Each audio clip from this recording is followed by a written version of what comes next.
from Anchor.fm, Patreon.com. You got your over 40 recovering rock and roll DJ who in 2 hours will give you no reason to think that I am not the world's greatest radio personality. And I am. Right here on the Richard Kaysen Radio Network, all over social media, Facebook, Twitter, YouTube, Instagram, LinkedIn, Pinterest. It only took a week, but the radical left hates this show. They hate it. They can't stand it. And that is precisely why we're here. The radical left doesn't matter. They're a kook fringe that is just fortunate enough to have access to the public ear, as it were. They control pop culture, they control Hollywood, they control music, and whenever that garbage and bile is just piped to you and your kids and everyone else, and that's all you consume all the time, then you're going to be what Andrew Breitbart referred to as a default liberal. That means that you may not even be particularly political. You may not even be involved. You may not be engaged, but, well, I'm for people doing what they want. I'm a live and let live kind of guy. Why would a celebrity lie to me? That's what makes you a default liberal. So we have quite the program this week for you. Thank you for tuning in, by the way. Summer is in full swing now. Winding down on a Monday night, though. It's a little muggy here right now, so hopefully you're enjoying it and taking in the nighttime effect that I'm trying to effect, as it were. In addition to the coronavirus and Joe Biden and Jimmy Fallon and what we're calling here at the Richard Kaysen Radio Network Tranny-gate, in addition to all of that, we got big fish to fry this week. Did you know that white supremacy is running the country? Did you know that? Did you know that there is a systematic effort by law enforcement right now to hunt down black people like white-tailed deer and shoot them or try to harm them, kill them? Did you know that? That's what the radical left would have you believe is going on. In reality, we know a little bit differently. Now, in the case of George Floyd, we are still waiting on what's known as facts to come into the picture. Right now, we know that a cop killed a guy named George Floyd, and he was black, and that the city of Minneapolis freaked out, and that other cities are like, hey, they're freaking out, let's freak out too. We're going to get to all of that throughout the course of this week's show. But before I get to that stuff, I need to address last week's show. People are hating this thing. They hate it because I spent the majority of last week telling you about the coronavirus and how big of a hoax it is, and we all know that it's a hoax. The virus itself, not so much, but the pandemic and the numbers and the 100,000 people died of coronavirus this hour. Come on. Enough. You're scaring people. You're not scaring me. I know better. Because I've seen MERS, I've seen SARS, I've seen H1N1, Ebola, the swine flu, seen it all. But Saul Auerbach of somewhere in New York City claims to be a comedian. Comedian by night, but by day, funeral home worker. He will stop at nothing to tell you that. He'll take every opportunity to tell you that. He's a little too comfortable with telling you that as far as I'm concerned. So I will pick this up in the middle of I'm just promoting the show, but people are taking issue in the description where I say that the coronavirus, where I'm calling it the coronavirus hoax. That's what the people are taking issue with. They don't like that. Such as Saul Auerbach. I told him that whatever I said, you don't like it, that my show flies in the face of what the mainstream media puts out. Saul shared with me on Facebook, by the way. That's where you can find me, and feel free to jump in with your comments or leave a voice message at anchor.fm, the rest of the site. Anyway, here's Saul on Facebook. It doesn't fly in the face of nothing. Good grammar, Saul. It doesn't fly in the face of nothing. Thank you. I'm a funeral home worker who saw 40 to 50 new dead bodies every day from mid-March to late April, and you can't answer a simple question. If this is a hoax, why did I see that many dead bodies on my job? Why can't you answer the simple question? What part of that don't you get? And it's like, well, you don't know that just because that's why you were told these people died and why they passed through your funeral home that you're probably feeling up and fondling, you don't know that they really died of the coronavirus. That's what they told you.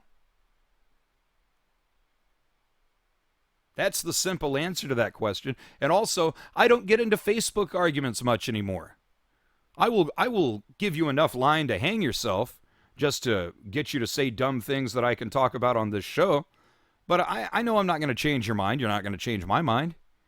But getting to share your idiotic comments like this is what I live for. So I told him, yep, it's all BS. Anything that goes against the news or social media, all BS. You nailed me. And he says, yeah, me too. I get all, and I guess he's replying to someone else. Yeah, I get all sorts of clowns and idiots. Let's see here. Stu Kamens. He jumps in with, no, he's telling me this. No, you're going to make others sick by refusing to wear a mask. After I told him that I said, look, you're wearing a mask in your profile pic. That says it all. You bought into the hype. But don't be mad at me. And you're just going to make yourself sick by wearing that mask all the time. No, you're going to make others sick by not wearing one. Saul jumps back in. Stu, don't even pay attention to him. He can't even answer the most basic question from a funeral home worker who saw 40 to 60 new bodies a day per funeral home from mid-March to late April. When you go through, oh, God, and he just blah, blah, blah. Stu Kamen says, yep, another wannabe comedian. No credits at all. Yeah, only multiple radio and television commercials since the mid-90s. I've done Man Cow. You've heard me on iHeartRadio, Spotify. You're hearing this show right now. I've been a headliner for the last 4 or 5 years. I've been doing comedy for 23 years as a total. Former DJ of the Year in the state of Missouri back in 1999. Consistent winner of my day part everywhere I worked. I may not have always worked on the number one station, but I was always the number one jock whenever I worked because nobody beats me. And finally he responds with, you are a hoax. And this is the one that I highlighted. This encapsulates how the liberal idiot thinks, how they're all about tolerance. They want to, force their views down your throat, and they're all about peace and let's just all get along until it flies in the face, like I told Saul, flies in the face of what they believe, and then you get responses like this. I'm going through a pandemic wearing a mask, just like when the Spanish flu hit. I wish it was mandatory now as it was then, and people were getting arrested for not wearing one. Come near me without a mask, I'll stand my ground with a .45 round. Working on his rap career. Then I got into it briefly with a guy who claimed to be a radio personality in New York City. I had 15 million listeners in New York City, and then I did a little research on J.J. Boyd. No, he didn't. 15 million potential listeners, because it's the New York tri-state area, New York, Jersey, and Connecticut. He didn't have 15 million listeners, and he didn't have a show. He was Joey Reynolds' sidekick, third mic on WOR 15 years ago, and he hasn't done anything since, and he just lays a bunch of, I had the voice of The Simpsons make a tape where he asked out my girlfriend for me because I couldn't. Well, that's pathetic. You don't try to insult somebody by saying, I'm too big of a wussy to ask out a woman, so I got the guy who does the voice of The Simpsons to ask her out for me. Doesn't help you. And let me find the one where the guy just comes out and says that he doesn't have to think. This is, oh, here we go. This is Dan Almont. I tell him, because he's just one of these other guys. Oh, yeah, Bob Golub. He was in Goodfellas. He jumped in on this. He was the guy who responds to the restaurant owner. Who stole your truck? And he says, a couple of blanks. The so-called N-word. I'll try to find the clip and play it so I don't have to say it. But, yeah, Bob Golub says, suck my blank. That's all he can come up with. And then Dan Almont replies, he says, I don't need to think for myself when it comes to pandemics. There are experts to do those things for me. Couldn't have said it better myself, you dummy.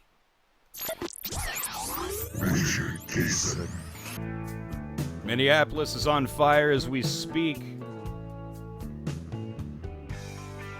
Gonna fall back here and play some clips from the coverage in Minneapolis right now of the George Floyd riots. And I'll jump in and do my usual thing. Thank you for joining us here on Mid Morning. I'm Heather Brown. And I'm Jason DeRusha. We want to begin with the latest on the death of George Floyd, 46-year-old black man who died after police arrested him Monday night. Outrage started when video of Floyd's arrest was posted to Facebook. We need to warn you, if you haven't seen it before, or even if I actually have not seen it. It's very difficult to watch. Okay, let's see. And they breathe the name of it. In the video, you see an officer kneeling on Floyd's neck, pinning him to the ground outside the Cup Foods, which is a small little grocery store on Chicago and East 38th Pretty sure it's Street. Cub Foods. Floyd died a short time later. Pretty sure it's Cub Foods. There is new surveillance video that shows what happened before police restrained Floyd on the ground. Police say initially they said that he resisted arrest. But this is the surveillance video from a nearby restaurant that shows what happened after a reported fraudulent transaction at a store. The Minneapolis police chief swiftly fired the 4 officers involved after in a Floyd's supposedly fraudulent transaction at the store. That's what all of this is about. Apparently he forged something, or he tried to pass some sort of counterfeit money, I believe. The video that they showed, he wasn't resisting, and the cop also was not like intense or fired up or like, get on the ground, eat the floor, get down, get down. He has him cuffed, and he sits him down very normally. There's a gap somewhere between that and even when he has his foot on the guy's neck, he's not like overbearing about it. He's not yelling or screaming at him. He's doing it very professionally, it looks like. There is a lot more to this. There is a huge gap between him getting cuffed and getting the knee or the foot or the leg put on the throat. There just is. We don't know. I mean, look, folks, the obvious thing is yes. We don't want to just kill people. We don't want to allow the police to just have powers willy-nilly to, oh, you don't get to be around, and you shoot them, you choke them. We don't want that. That is the most obvious thing. Liberals would tell you different. Oh, you're a racist. You didn't. No. So we can throw that to the side. For now, what it looks like we have is a bad cop, a counterfeiter maybe, and cities all over the nation now that are using the death of this guy to riot and to loot and to destroy public property. Oh, my phone's charging, so if it charges in time in the next hour to be able to play it, although some of you won't get to hear it if you're not subscribing, but if I can play it in the next hour, I was sent video of a white shopkeeper simply defending his shop, getting beat down by, 20, 30 black people? How dare you be white? You better let us burn your store down. You better let us. You better let us. You had to let us. Let's hear more from I guess this is the chief of police of Minneapolis, black. Protest over his death had started out peaceful last night. They always start peaceful. As the protesters and the police clashed. Crowds first gathered at the scene of the incident. That was right near 38th Street in Chicago. A few hours later, the protest turned into a march towards the 3rd precinct, where you already got the people wearing masks, so you're not going to be able to identify them when they let them know this can't be tolerated. There will be severe consequences if they continue to kill us. This will not go on another day. You're only half black. Christian Cordero He joins looked us like live some now from Indian the or scene Navajo. of Floyd's death at 38th in Chicago. Christian, what's happening Christian. there right now? Talk through your mask. Well, Heather, throughout the morning, we've seen this crowd kind of grow steadily, slowly, if you will, and for the most part, quietly. Now, this is also where I spoke with CBS News correspondent Jeff This Begay is what America's going to look like in another 20 years when we go full Muslim. Because you have the immediacy of social media that prompted, in part, the firing of these 4 officers who were involved. But then beyond that, you really have due process, right, as this story evolves. The scary thing is people are getting more and more used to everyone wearing masks. Reporters, people in public, Muslim women, they've had a head start on this for years. Also the most protected against the coronavirus, Muslim women. He was resisting officers. Surveillance video from a nearby restaurant and obtained by CBS News appears to show officers calmly detaining him. Yeah. The Facebook video doesn't start until Floyd is already on the ground. Now, body camera footage was on and should fill in the rest. We need to see justice happen. In this case, this was clearly murder. We want to see them arrested. We want to see them charged. We want to see them And we want to see private property burned to the ground. He did not deserve what happened to him. And the shop owners, hey. Let's meet right there, okay?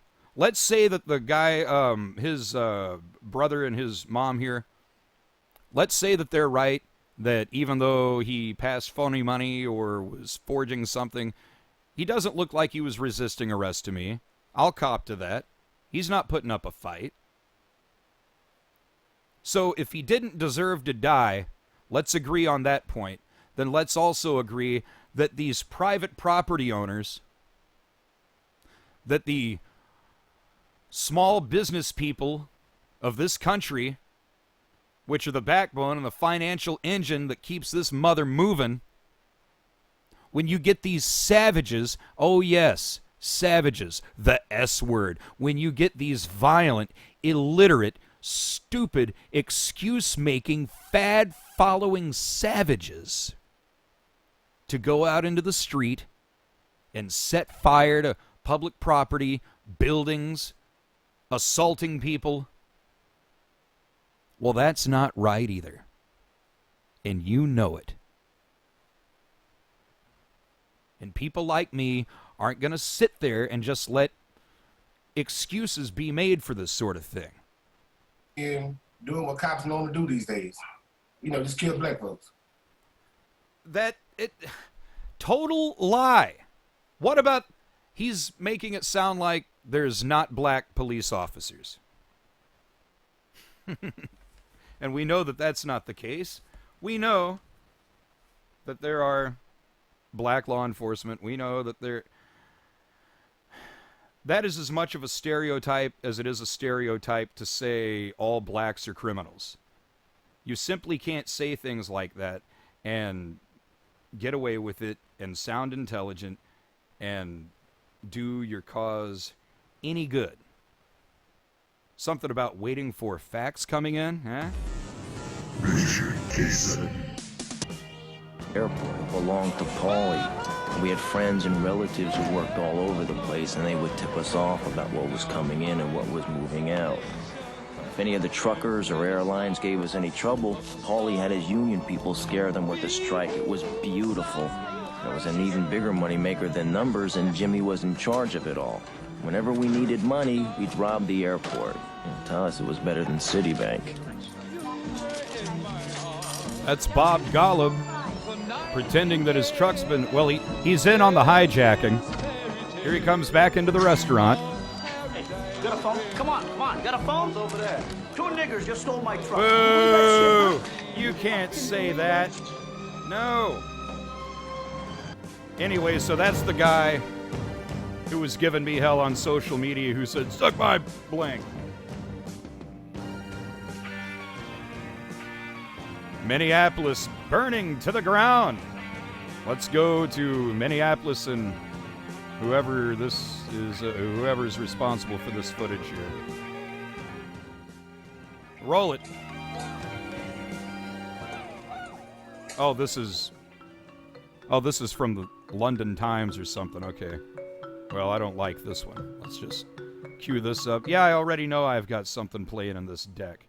Let me fast forward it just a little bit because this is a professional operation that we run here at the Richard Case and Radio Network. You've come to expect the best, and that's what I bring to you. But so, what we know, George Floyd is a counterfeiting case suspect. He was arrested. Didn't look like he was putting up any resistance whatsoever. And the cop very calmly puts a knee sleeper on him and just kind of just says, go to sleep, George. Go to sleep. This was clearly murder. We want to see them arrested. We want to see them charged. We want to see them convicted for what they did. He did not deserve what happened to him. But he was being very compliant, and they were doing what cops normally do these days. You know, just kill black folks. That's not what they normally do. Being honest. Why don't you be honest? The 4 responding officers were Christian fired. Cordero live on the scene in a mask. Homes 20 miles east of here in Oakdale. As for here at the scene, we expect this crowd will probably grow throughout the day as people have kind of come here to express their condolences and remember George Floyd, and also, of course, their anger as we've seen through much of the night and potentially into today. But we'll keep you updated on the latest, of course, Heather. Right. As you mentioned, Christian, you know, the swift action by the city in just one day, but these investigations could take some time now. Yeah. All right. Yeah. Thank you, Christian. Yeah, definitely. And we also talked with so George side Floyd's with fiance, the rioters who says he was kind and loving. Oh, sure. He stood up for people. He was a gentle giant, wasn't he? He was there for people when they were down. Yeah. He loved people that were thrown away. Courtney Ross says Floyd used to work at the Salvation Army and loved connecting with the people there. Ross says Floyd moved to Minnesota from Houston, Texas.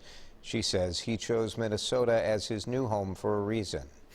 He always felt like everybody got a chance here. You know, he would tell his friends, like, come up to Minnesota, man. You can do it here. Like you can get a job and you can start fresh, and this is the place to do it. You can be a white woman trying to sound like a black person. person. Floyd was a spiritual man and would want everyone to react to his death with grace instead of hate. Body cameras were on. Yes.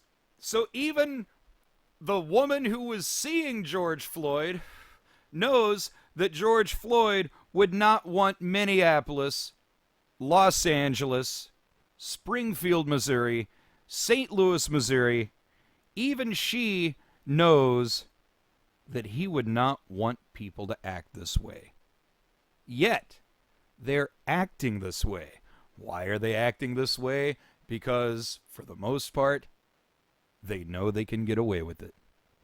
They know that they got Black Lives Matters on their side, and they know that they've got them. Now, these lamos here on this newscast, they just can't come out and say, we totally support George Floyd and his family. They have to maintain the illusion of objectivity, but they're not.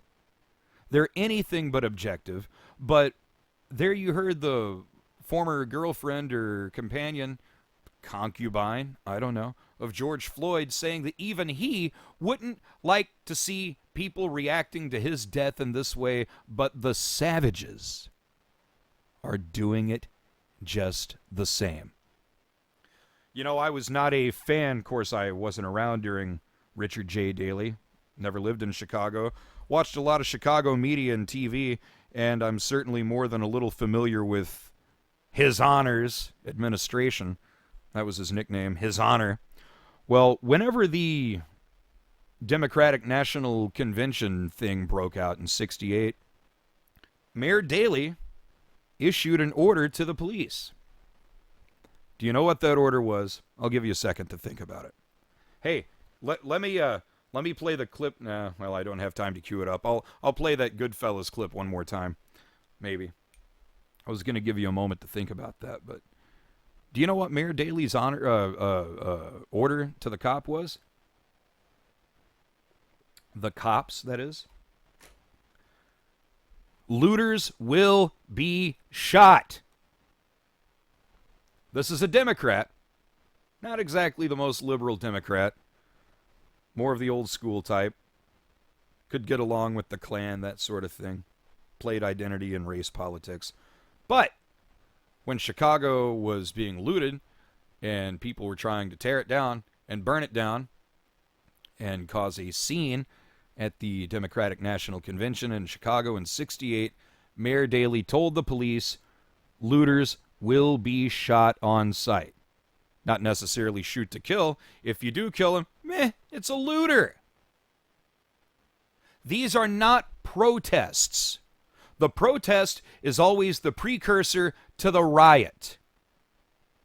There may be peaceful protests, but the rioters are going to use the peaceful protest as a springboard to riot, just like we heard from our half Navajo, half black friend a few minutes ago. There will be dire consequences.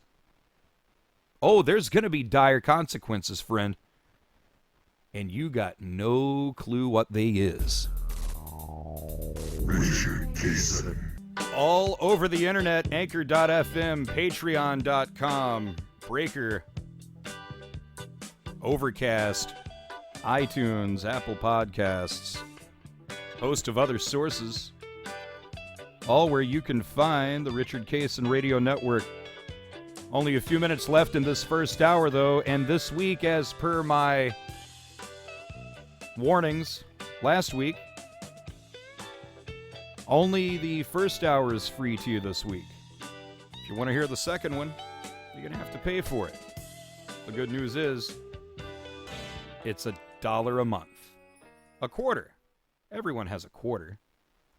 If you have Facebook, if you have a smartphone, if you are any sort of a human being. I mean, even at my most down and out, and I've been broke, folks, a lot. Even in those most trying of times, I had $1 a month. Anyone can find that. You can beg it. You can find it on the ground. So make sure that if you want to catch the second hour, go to patreon.com and join the most exclusive club there is right now. It's the Dollar Club. I've got a lot more show coming up in the next hour, and if you're not subscribing to it for just $1 a month, you're not going to hear any of it. You're not going to hear any of it. The show will end at the end of this hour for you. So take full advantage of that as you can.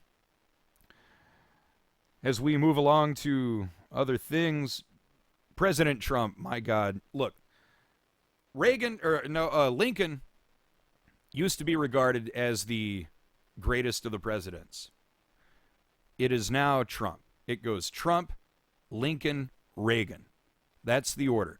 Trump, because we've never had a president stand up to the media and the BS and the hype the way that he has. Lincoln, he kept the country together when we were literally at full-on total war. And Reagan, because he led us through the greatest time of economic recovery and expansion in American history. That's why it goes Trump, Lincoln, Reagan. Social media does not like President Trump. Never has, never will. Social media, that would be Facebook, Twitter, they're the big ones. This is where most people are getting their information from that miniature computer that's in your hip pocket heating up your glutes right now because it's working overtime and the battery is on its last legs. But it's also giving you just awful, terrible, lie-filled, false information constantly. And you look at it and take it as the gospel. It's because of social media that we have a coronavirus. Yeah. It may have started in China, whether it's a lab, whether it's a wet market. We're not saying that there isn't some sort of virus, super pneumonia, super flu, whatever you want to call it. No one's denying that. What I've always denied is the numbers, the statistics. Where do people get these numbers? Where do they get the statistics? Facebook. Snopes.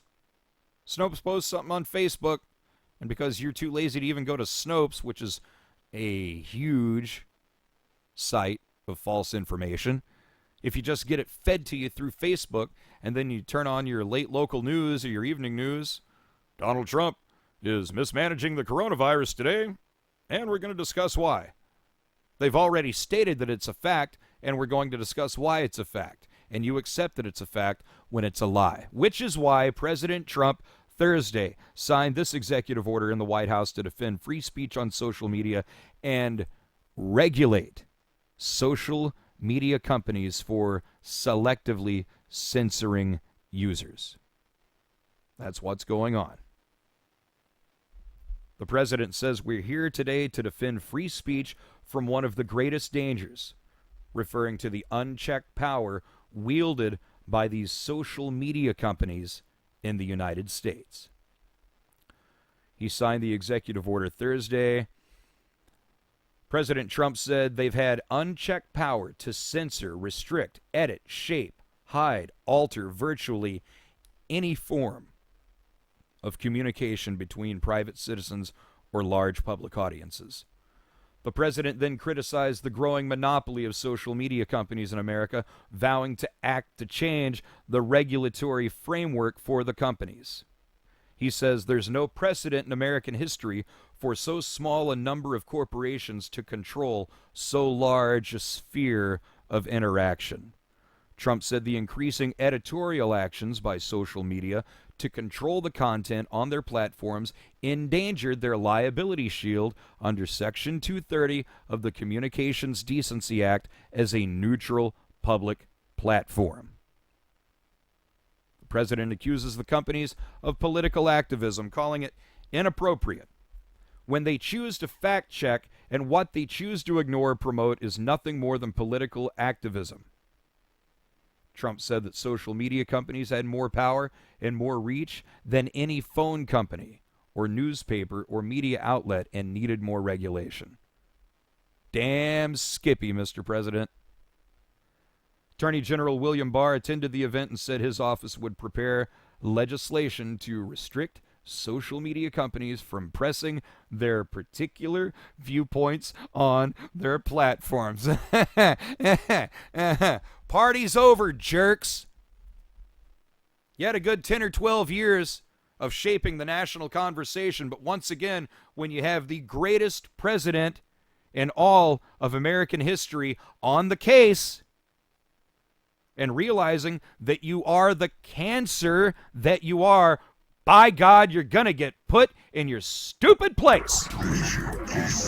First hour of the Richard Kaysen Radio Network winding down, folks. If you want to catch the second hour, follow me over to patreon.com. Give me $1. One American Trump-backed dollar per month. And that's all it takes to catch the second hour here. In the second hour, what do we have coming up? In the monologue segment, I'm going to be telling you about Dinesh D'Souza. He has a new book coming out, and we're going to be reading an excerpt from that book. It's called The United States of Socialism. We'll take a quick detour into the world of entertainment and listen to those pinheads and what their take on current events and the coronavirus and everything else. Joe Biden's got some vice president choices, none of which are going to get the job because he's not going to get the presidency. Come on. Can you believe that these jerkwater Democrats are preparing to impeach Trump again. Did you know that? Yeah, they're going to go through the whole stupid thing again. Now that the coronavirus hasn't worked, and whenever this George Floyd thing blows over, and after he wins re-election, well, we're going to impeach him again. And also the latest news on Tranny-gate. That will be coming up in the second hour at patreon.com, right here on the Richard Kaysen Radio Network. So before we peel out here, let me, well, Jimmy Fallon, he was a cast member on SNL back in the late 90s. And look, there is a difference between blackface and there is a difference between simply portraying someone who happens to be black. Blackface, in my interpretation of it, is whenever you leave the big white circle around your mouth to accentuate the stereotype of a thick-lipped pickaninny. Can we say thick-lipped pickaninny? I know we can't say a lot on regular, but I'm just trying to make a point. I would certainly never refer to my black friends as thick-lipped pickaninnies. I'm trying to describe blackface to you, but it doesn't matter. Jimmy Fallon was on SNL back in the 90s, and he portrayed Jamie Foxx. And, well, he's come under fire online. Okay, this was back in 2000. Scratch that. He was impersonating Chris Rock. The backlash was swift as some called for the late-night host to be canceled. He's doing his show at home, folks. He's pretty close to canceled as it is. Hashtag Jimmy Fallon is over party trended on Twitter, while others insisted on a public apology and acknowledgement of his actions. While the sketch in question spurred debate over whether it was fair to criticize Fallon in comparison to other stars who had acted similarly in past roles. Well, Jimmy, he's making all the apologies in the world. He's making no excuses either. He's simply just caving. In 2000, while on SNL, I made a terrible decision to do an impersonation of Chris Rock while in blackface. There's no excuse for this. I'm very sorry for making this unquestionably offensive decision, and thank all of you for holding me accountable. Oh my God. However, not everyone agreed that Fallon was in the wrong, including one famous name, one famous black guy, Jamie Foxx, who said he was doing an impression of Chris Rock. It wasn't blackface. Comedians, I know it's a tough time right now, but this one's a stretch. The Oscar winner continued, on a show called In Living Color, we played every race. Wow. Someone from Hollywood actually making sense. Not normally in agreement with Mr. Fox there, but, you know, it's high time someone started at least saying something that resembles common sense. I mean, and maybe if more people are hearing it from celebrities, black celebrities, then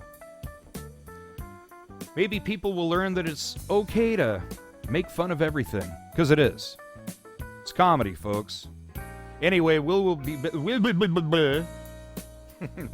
back with the second hour at patreon.com. If you want to hear it, all you got to do is give me $1, and then you're right back into the show. Otherwise, you're done. And I will see you next week.